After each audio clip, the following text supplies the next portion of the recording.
Hello everyone, today I'm going to show you how to see restricted list on Messenger. Okay, let's start.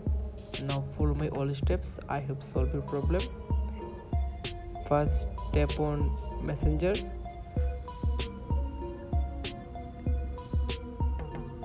Now tap on three dot menu.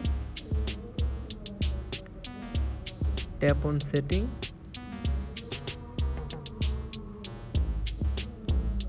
Scroll down.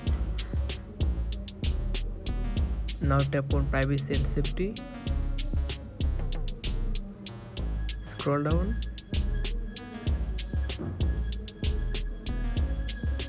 Tap on restricted accounts. Your restricted account is show this.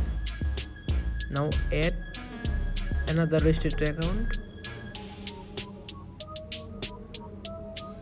Now select any account.